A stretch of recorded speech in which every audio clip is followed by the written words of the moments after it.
आपको बता दें कि इस बार उत्तर प्रदेश की राजनीति में बहुत ही बड़ा संग्राम छिड़ चुका है। भाजपा में जो भगदड़ मची है उससे ये लग रहा है कि बीजेपी पर संकट गहरा आ गया है। अभी हाल ही में भाजपा से सपा में शामिल हुए स्वामी प्रसाद मौर्य ने भारतीय जनता पार्टी पर एक आरोप लगाया है कि पार्टी में पिछड़ों का, दलितों का शोषण होता है। और आज जब मैंने देखा कि वही दलित और पिछड़े जब सरकार बनाना था तो बहुत अच्छे लगते थे, सरकार बनने के बाद जिस तरीके से दलितों और पिछड़ों के आरक्षण के साथ खिलवाड़ किया गया, लगातार सरकारी प्रतिष्ठानों, सरकारी संस्थानों, अर्ध सरकारी संस्थानों, सरकार द्वारा पोषित संस्थानों में जहां आरक्षण व्यवस्था के माध्यम से दलितों और पिछड़ों को बड़े पैमाने पर रोजगार मिलता है, उसको निजीकरण के लिए दिया जा रहा है। यानी न रहेगी बांस न बजेगी बांसुरी, न रहेंगे सरकारी प्रतिष्ठान, न मिलेगी दलितों पिछड़ों को नौकरी, न आरक्षण व्यवस्था लागू होगा। स्वामी प्रसाद मौर्य के इस बयान पर बाराबंकी के हिंदू नेता ने उनको करारा जवाब दिया। जवाब क्या है, देखिए इस रिपोर्ट में। नमस्कार, स्वागत है आप सभी का एम न्यूज़ में। और आज आप देख रहे हैं हमारे साथ एम न्यूज़ पर खास मुद्दों पर बातचीत। राजनीति में जो उठापटक जारी है आप देख रहे हैं, क्योंकि यूपी इलेक्शन 2022 बहुत ही करीब आ चुका है, तो जिसके लिए राजनीति में उलट पुलट जारी हो चुकी है। और इन्हीं मुद्दों पर कोई कुछ बयान दे रहा है, कोई कुछ बयान दे रहा है। तो स्वामी प्रसाद मौर्य जो कि बीजेपी को छोड़कर सपाई हो चुके हैं, जिन पर बहुत तंज कसे जा रहे हैं कि वो पहले बसपा में थे, फिर जो है भारतीय जनता पार्टी में आए, फिर जो है समाजवादी पार्टी को चुन लिया उन्होंने। और समाजवादी पार्टी में जुड़ने के बाद उन्होंने एक बयान दिया कि जो है भारतीय जनता पार्टी में पिछड़ों की, जो पिछड़े वर्ग के दलित लोग हैं, उन लोगों की कोई इज्जत नहीं है। तो इन मुद्दों पर बाराबंकी के जो हमारे चैनल पर, क्या वो कई चैनलों पर हिंदुत्व के मुद्दों पर बहुत बढ़ चढ़कर सामने आते हैं। और हिंदू के बहुत बड़े नेता हैं, वो हमारे साथ जुड़ चुके हैं, रंजीत बहादुर जी। आइए उनसे मिलवाती हूँ आपको और तमाम मुद्दों पर आज उनसे बातचीत करूंगी कि क्या भारतीय जनता पार्टी में जो अगड़ा बनाम पिछड़ा चल रहा है मुद्दा, वो उस पर क्या कहना चाहते हैं वो। और दूसरी बात ये कि जो भेदभाव के मुद्दे हमारे बहुत पहले से ही शुरू है, उस पर वो क्या कहेंगे, उनके क्या विचार हैं। तो आइए, रंजीत जी हमारे साथ जुड़ चुके हैं। रंजीत जी बहुत बहुत स्वागत है आपका एम न्यूज़ में। धन्यवाद। रंजीत जी, जो है अभी आपने स्वामी प्रसाद मौर्य का बयान सुना होगा कि समाजवादी पार्टी में शामिल होने के बाद उन्होंने एक बयान दिया कि भारतीय जनता पार्टी में पिछड़ों का, दलितों का कोई सम्मान नहीं है। तो इस पर आप क्या कहेंगे? हमारे प्रधानमंत्री कौन है? जी। राष्ट्रपति किस वर्ग से आते हैं? दलित और पिछड़े नहीं है। बिल्कुल। एक षड्यंत्र है। और ये षड्यंत्र, ये 22 के चुनाव का षड्यंत्र नहीं है, ये बड़ा दूरगामी एक सोची समझी रणनीति है। रणनीति ये है कि आज की तारीख में अभी योगी जी का एक बयान संभवतः हमने आपके चैनल पर भी दिया, 80 बनाम 20। मुसलमान आज ये महसूस कर रहा है कि वो परसेंटेज में, जनसंख्या में 20 है, तो आखिर ये 20 से 40 और 20 से 50 कैसे होगा जो इस देश की सत्ता पर काबिज हो जाए। आप देखिए, और मैं असत्य भाषण नहीं करता हूँ, पर्दे के पीछे चाहे स्वामी प्रसाद मौर्य हों, चाहे अखिलेश यादव हों, चाहे मायावती हो, चाहे कांग्रेस हो, या भाजपा को छोड़ करके जितनी विपक्षी पार्टियां या दल हों या छोटे मोटे संगठन बन रहे हों, चाहे भीम आर्मी हो, चाहे बाम सेफ हो, सबके पीछे आज मुसलमान मौलाना मुल्ला टोपी लगाए खड़ा हुआ मिल रहा है। ये मैं षड्यंत्र इसलिए कह रहा हूँ कि जिस दिन ये हमारी हिंदू एकता को तोड़ने में सफल हो गए और कमोबेश बरगलाने में सफल होते नजर भी आ रहे हैं, लेकिन इस एकता को तोड़ने न दिया जाए। हम सबका नैतिक दायित्व है कि इसका खुलासा आप जैसे लोगों के चैनलों के माध्यम से हम लगातार करें, इनके षड्यंत्र को विफल करें। कहीं पर भी ऐसा नहीं है हमारी पार्टी के द्वारा कि सबका साथ सबके विकास में किसी के साथ भेदभाव या किसी को छोड़ने का प्रयास किया गया हो। सबको लाभ मिल रहा है। हाँ, ये ज़रूर है कि सत्ता जिनके हाथों में वो चाहते हैं देना चाहते हैं, उनके हाथों में सत्ता जरूर नहीं जा रही। वहीं भेदभाव को लेकर जो लोग एकलव्य और द्रोणाचार्य का उदाहरण देते हैं, उन्हें हिंदू नेता का यह बयान जरूर सुनना चाहिए, क्योंकि यह बयान सुनकर उनको अपने भेदभाव को लेकर सारे सवालों का जवाब मिल जाएगा। अगर भेदभाव की बात करें, अगड़ा बनाम जो पिछड़ा, ये बहुत पहले से चला आ रहा है। आप द्रोणाचार्य को लेकर ही देख लीजिए, क्योंकि बहुत लोग इन मुद्दों पर चर्चा करते हैं और कई बार सवाल भी करते हैं। तो द्रोणाचार्य को देख लीजिए, उन्होंने एकलव्य को, और आप कर्ण को लेकर देख लीजिए, उनको भी शिक्षा नहीं दी गई और द्रोणाचार्य ने एकलव्य को शिक्षा नहीं दी। तो इन मुद्दों पर आप क्या कहेंगे? मैं एक सवाल आपसे पूछ लूं। जी बिल्कुल।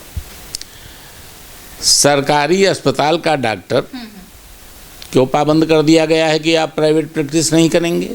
जी जी। प्राइवेट कल कारखाने में रिजर्वेशन क्यों लागू नहीं है?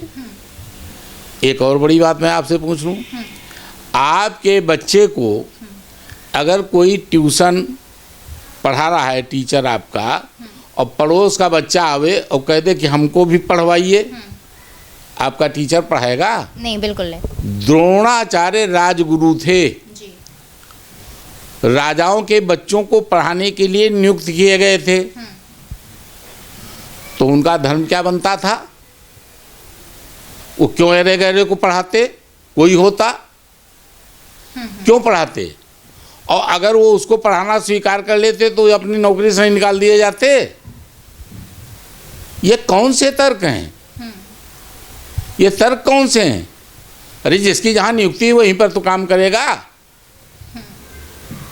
जी जी बिल्कुल। और एक सवाल अक्सर उठता रहता है ब्राह्मणों को लेकर कि जो है ब्राह्मणों पर कई सवाल उछाले जाते हैं, कई मुद्दे उन पर आते हैं। तो कैसे, मतलब क्या ब्राह्मणों को खत्म किया जा सकता है? कैसे खत्म कर देंगे आप? देखिए, ये सब कर्म आधारित वर्ण व्यवस्था हमारी थी, ये मनुस्मृति कह रही है और आज ये लोग भी कह रहे हैं। ऐसा नहीं है कि वो स्वीकार नहीं कर रहे हैं। अब जरा सा मैं आपको कुछ एक छोटी सी बात बताना चाहूँगा। ब्राह्मण का कर्म क्या था? पठन पाठन, हमारे संस्कारों को संपन्न कराना। आज की तारीख में वही कार्य जो ब्राह्मण करता था वो वैकल्पिक रूप में, वैकल्पिक व्यवस्था के रूप में सब में तो पाया जा रहा है। मौलवी क्या कर रहा है? शादी ब्याह नहीं कराता, संस्कार संपन्न नहीं कराता है। जी कराता है। पादरी क्या कराता? नहीं कराता है। और दलितों में भी शादी ब्याह, क्या मान लिया उन्हीं की जाति का होता होगा, क्या उसके बगैर आप अपने शादी ब्याह संपन्न करा लेते हो? नहीं कराते हो। तो इसका मतलब ये है कि ब्राह्मण को तो समाप्त कर सकते हो, लेकिन ब्राह्मणत्व तो कैसे समाप्त करोगे? क्षत्रिय को समाप्त कर सकते हो, लेकिन जब आज सेना के अंदर रक्षा करने के लिए जब सारे लोगों का समावेश हो चुका है उसके अंदर, तो आप क्षत्रिय तो कैसे समाप्त कर दोगे? जी। आप वैश्यत्व तो कैसे समाप्त कर दोगे जब सारे लोग उसमें आ चुके हैं?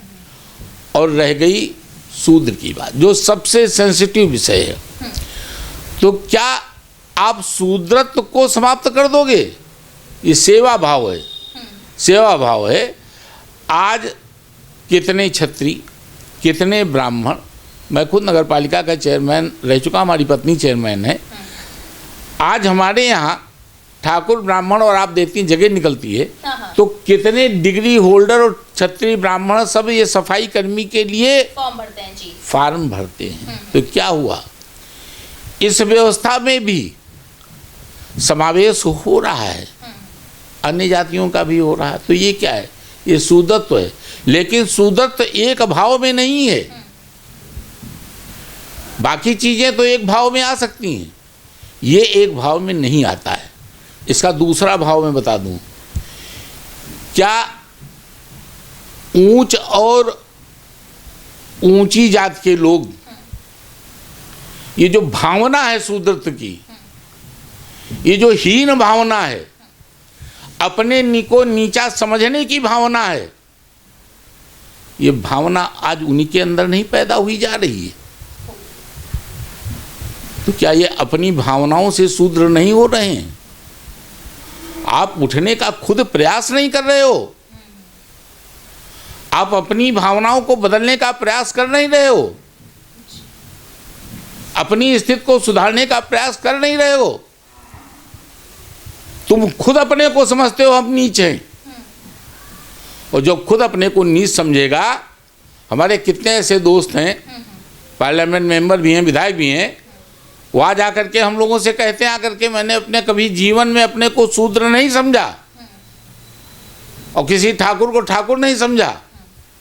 ये भावनाएं हैं, ये भावनाएं ही, ये भावना जब तक आप में जागृत नहीं होगी, तुम तरक्की नहीं करोगे।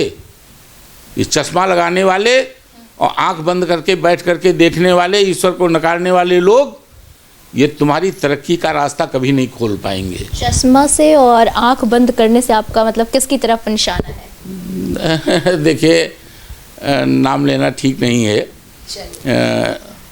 वो सभी लोग जान गए होंगे।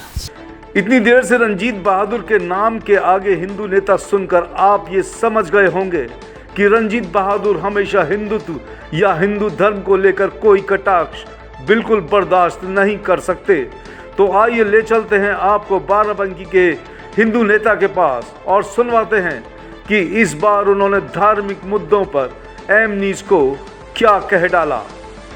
मेरा आखिरी सवाल आपसे ये है कि ईश्वर को लेकर काफ़ी निशाना साधा जाता है हमेशा जो है, तो क्यों कि ईश्वर नहीं है, तो इस पर आप क्या कहेंगे कि ईश्वर कहाँ है और कैसे आप इसको सिद्ध करेंगे? कितनी निशानियां दूं ईश्वर की? मैं आपके जीवन में ही ईश्वर को का प्रवेश कराता हूं और आपके जीवन से ही ईश्वर का दर्शन करा देता हूं। बच्चे में विलक्षण प्रतिभा का होना, आज आप 6-6 साल 7 साल के बच्चों को सोशल मीडिया पर देख रहे हैं कि गूगल बॉय की तरह से हैं। 7-8 साल की बच्ची को कुरान याद हो जाती, कंठस्थ हो जाती है, बच्चों को याद हो रही है। हमारे यहाँ गीता श्रीमद् भगवत गीता याद हो रही है। ये जो विलक्षण प्रतिभाएं हैं जो पैदा होते ही हमें मिल रही हैं, ये किसकी देन है? संविधान की देन है? किसी ने इनको सिखाया है? ये हमारे वेदों में भी है, गीता में भी है कि ईश्वर जिसको भी ज्ञान देना चाहता है उसको ज्ञान देता है। ईश्वर का दिया हुआ ज्ञान है। आइए दूसरी निशानी मैं आपको देना चाहता हूँ।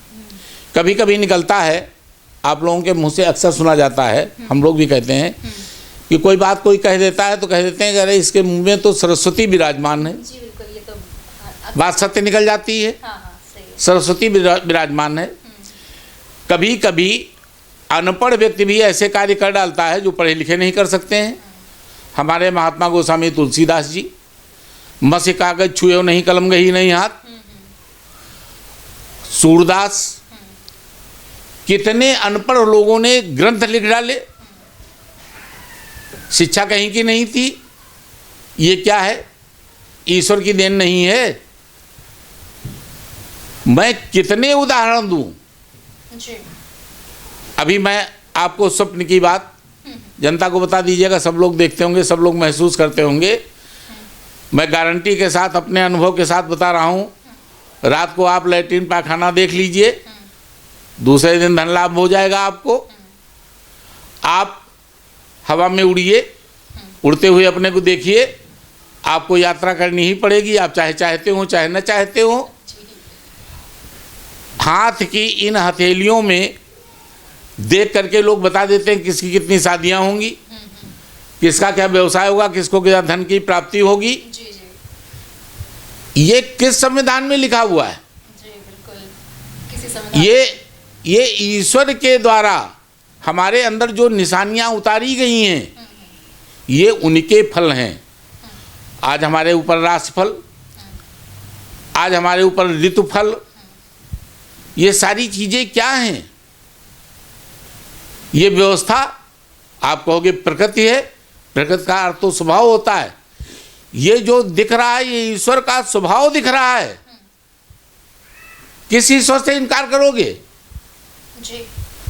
यही मैंने कहा, आंख बंद करने से ईश्वर नहीं प्राप्त होता है और चश्मा लगाने से ईश्वर नहीं दिखता है। ध्यान करने से ईश्वर होता है। ध्यान करो, ध्यान करो, तुम्हें ईश्वर मिलेगा, दावे के साथ मिलेगा। ईश्वर तो तुम्हारे अंदर है, तुम ढूंढ नहीं पा रहे हो, ईश्वर को नकार रहे हो, बताते हो पत्थर का है। हाँ रंजीत जी, मतलब आपने कहा कि ईश्वर जो है अपने अंदर ही है, सबके अंदर ईश्वर है, तो जो है लोग पत्थरों की पूजा क्यों करते हैं? पत्थर हमारे अपने अंदर रखे हैं हम, हमारे अंदर पत्थर है कि ईश्वर है? ईश्वर अजन्मा है और जितनी मैंने निशानियां दी हैं, एक नहीं, अगर मैं इस बात को बताना चाहूँगा तो सुबह से रात हो जाएगी। हर आदमी अनुभव करता है लेकिन नकारता है, किसी स्वार्थवश नकारता है। दुख और मुसीबत का कारण, सुख और दुख का कारण ईश्वर ही है, व्यक्ति नहीं है। दुख होता है तो ईश्वर को ही याद करते हो और सुख मिलता है तो ईश्वर को धन्यवाद देते हो। जी बिल्कुल, बहुत बहुत धन्यवाद रंजीत जी हमारे साथ जुड़ने के लिए। राजनीतिक मुद्दों से शुरू किया था, धार्मिक मुद्दों पर पहुंच गए हम। तो आपने देखा कि रंजीत जी ने जो उदाहरण दिए कि जो लोग ईश्वर को नकारते हैं, उसमें जो है एकदम स्वाभाविक उदाहरण दिए जो कि हम रोज़ डेली मतलब उसको अनुभव करते होंगे। जो स्वप्न की बात कही, आप अगर वो स्वप्न देखते हो और आपके साथ वैसा नहीं होता है तो आप बिल्कुल हमारे कमेंट बॉक्स में जो है सवाल कीजिएगा और सवाल उठाइएगा, मुद्दे उठाइएगा। हम रंजीत जी के पास फिर आएंगे और उन बातों का जवाब उनसे मांगेंगे। और उन्होंने स्वामी प्रसाद मौर्य की जो बातों का जवाब दिया, जैसा कि हम फिर से आ जाते हैं राजनीतिक मुद्दों पर, कि स्वामी प्रसाद मौर्य ने कहा कि यहाँ पर भारतीय जनता पार्टी में दलितों का, पिछड़ों का सम्मान नहीं है। तो उन्होंने उदाहरण दिया कि जो है प्रधानमंत्री को देख लीजिए, राष्ट्रपति को देख लीजिए, उनको कहाँ सम्मान मिला है, वो कहाँ पर हैं, किस पद पर हैं। और जो है इसी तरह हम आपको रंजीत बहादुर जी से तमाम मुद्दों पर जो आपके मन में सवाल है आप कीजिए, हम उनसे आपको जवाब लेकर आप तक पहुँचाते रहेंगे, अपने दर्शकों तक पहुँचाते रहेंगे। फिलहाल के लिए इतना ही, बाकी खबरों के लिए लगातार आप एम न्यूज़ के साथ जुड़े रहिए। सवाल सत्ता से कीजिए, विपक्ष से नहीं।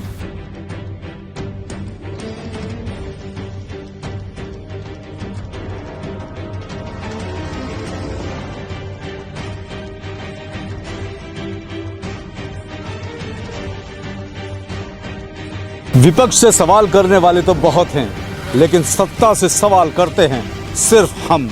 इसलिए एम न्यूज़ के साथ जुड़िए और कीजिए सत्ता से सवाल।